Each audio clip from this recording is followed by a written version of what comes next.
things. Otherwise, if you have anything to bring to the attention of the council, now would be your opportunity, please. And when you approach the podium, name and address for the record. Sir.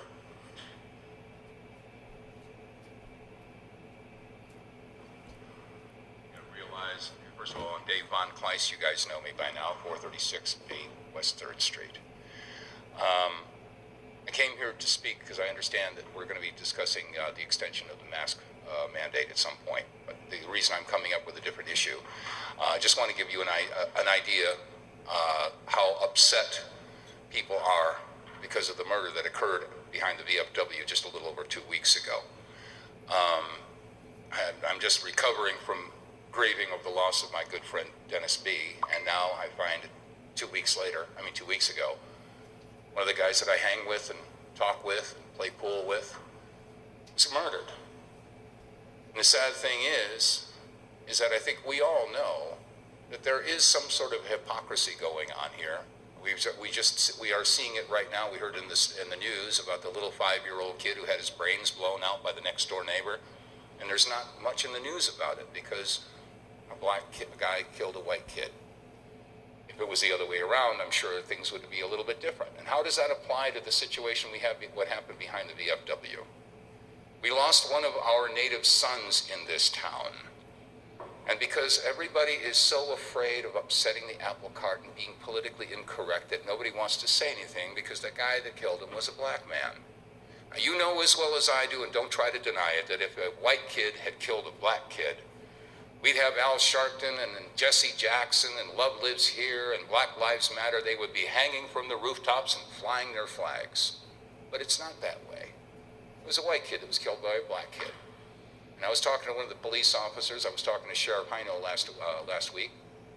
And at this point, they don't know if they're even going to press charges. I just want to let you know that there's some boiling going on. And it's not going to go away. It's only going to get worse as long as this hypocrisy, this blatant stench of hypocrisy that curls my nose hairs continues.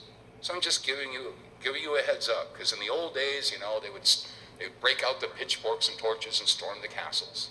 And in the earlier days of this country, they would tar and feather somebody and run them out of town on a rail. And I'm looking at what's going on in the rest of the country with Portland and Seattle and Austin, Texas. Things are getting really freaking crazy.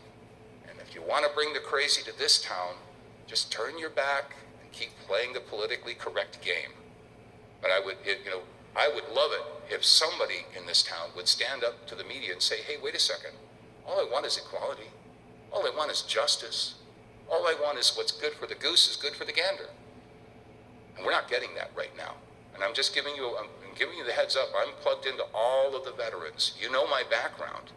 I didn't fall off of a turnip truck, and I don't want any type of conflict or anything like that. But your actions and sometimes inactions are prompting that.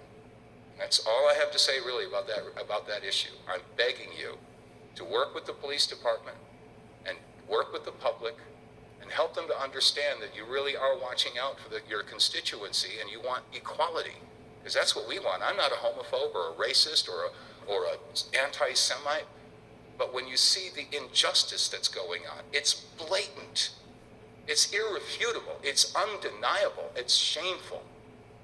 And if we allow it to continue, it's going to fester, and there will be ramifications that none of us have any control over.